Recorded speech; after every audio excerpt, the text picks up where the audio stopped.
Unbeaten tracks in Japan. Letter 58. Kobe, December the 3rd, 1878. On my way from Kyoto, I spent 3 days at Osaka with Miss M, who, having the charge of 2 Japanese children and being in Japanese employment, is allowed to live in a little house in the most densely peopled part of the great commercial capital, with its 600,000 souls.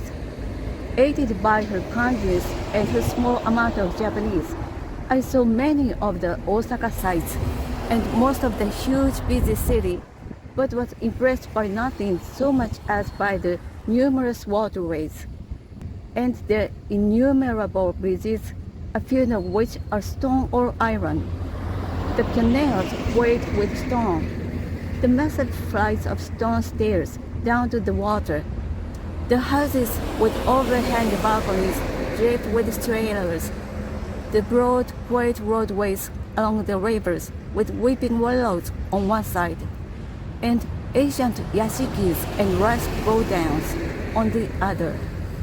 The hundreds of junks and small boats moving up or down with every tide.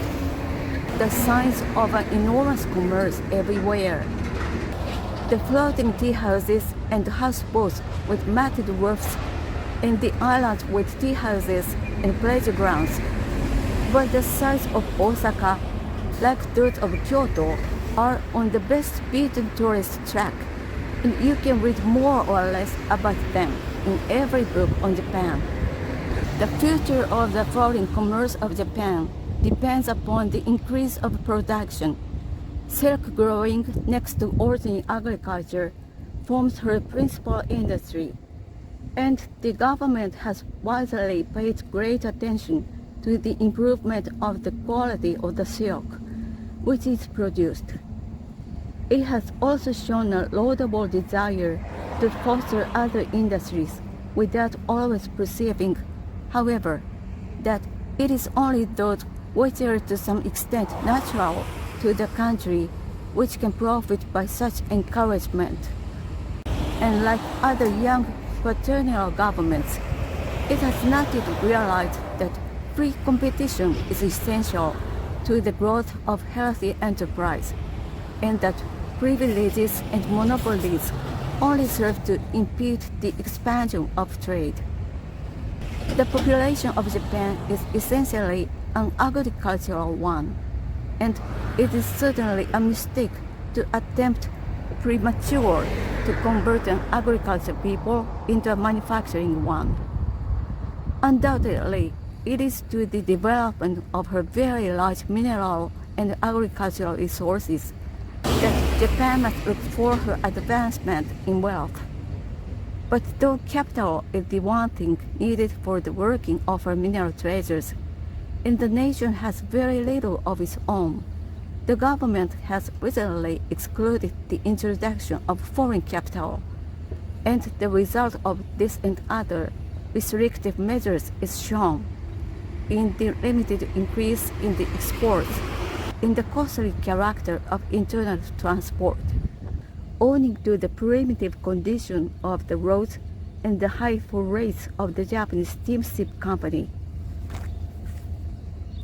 which monopolizes the coast-carrying trade, and in the slow development of the enormous coal fields, the mines, and other productive enterprises which cannot be undertaken without considerable outlay. Dense population and garden cultivation are phrases which travelers constantly apply to Japan, but the highest estimate only gives 230 inhabitants to the square mile. And though the tillage of the area actually occupied deserves the highest praise, it is estimated by the Japanese government that only 2/10 of the soil is actually under cultivation, and that the forests alone greatly exceed the area under culture of all kinds. A new trade in wheat is springing up, and there's little doubt that many of the vast upland tracts, which are now lying waste, as being unsuited for the growth of rice, might be profitably utilized for wheat and other cereals. The island of Yezo, with a rich soil and an area larger than Ireland, has hardly yet been touched by the plow, and between her adaptability to the growth of wheat and her immense coal fields is a mine of future wealth. On the whole, there is no doubt that it is mainly to her undeveloped agricultural resources that Japan must look for increased exports and greater commercial prosperity.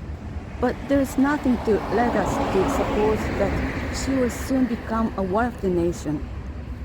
This brief review of some of the most important elements of the progress of the Japanese Empire necessarily omits much, which, as stated in the reports of the heads of the departments of the Japanese government, is fitted to excite both surprise and admiration.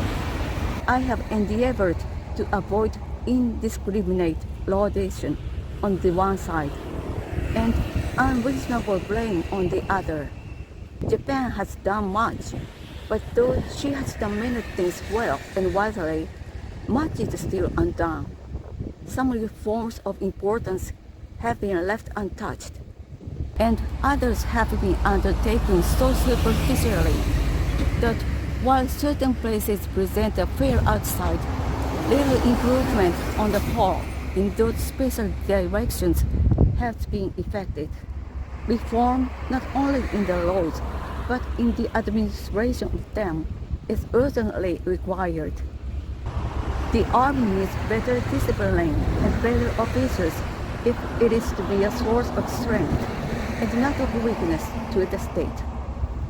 The press laws need a thorough reform, and obnoxious restrictions on political meetings and societies, which came into force in April 6, 1880, need to be rescinded as arbitrary and unworthy of the age.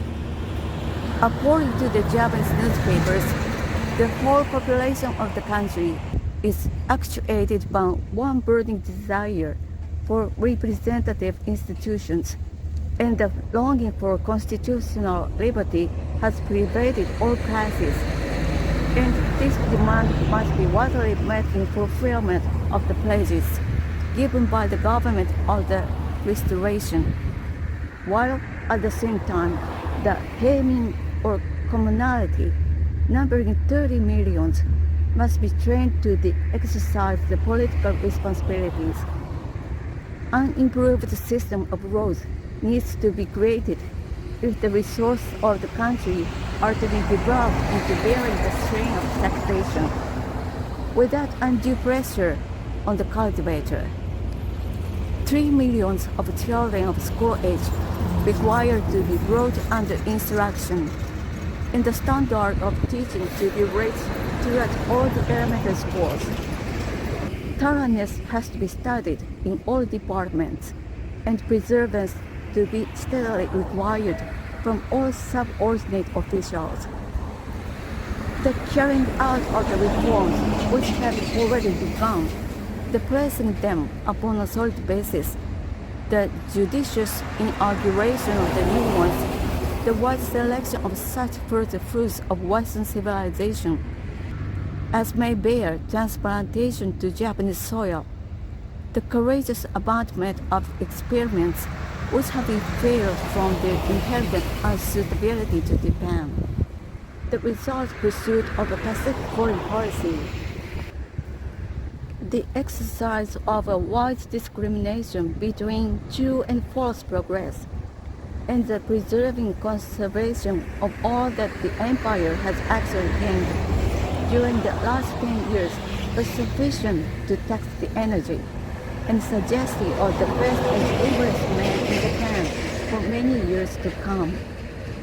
The extraordinary progress which the empire has made justly claims our admiration, and judging from the character of the men who take the lead in public affairs, and from the wisdom and sobriety which they have gained by 10 years of experience, We may reasonably hope for the consolidation of reforms already inaugurated, and that those which are to come will be faithfully carried out with due regard for the interests of all classes, and with the honesty and solidity which alone can ensure permanent success. Of the shadows which hang upon the horizon of Japan, the darkest to me thinking arises from the fact that she is making the attempt for the first time in history to secure the fruits of Christianity without transplanting the tree from which they spring. The nation is sunk in immorality. The milestone of Orientalism hangs round her neck in the race on which she had started, and her progress is political and intellectual rather than moral. In other words, it regards the highest density of man. Individually or collectively, it is at present a failure. The great hope for her is that she may grasp the truth and purity of primitive Christianity as taught by the lips and life of our Lord Jesus Christ, as vigorously as she has grasped our arts and sciences, and that in the reception of Christianity, with its true principles of manliness and national greatness, she may become, in the highest sense, the land of rising sun and the light of Eastern Asia. Isabella Ruthie Bird.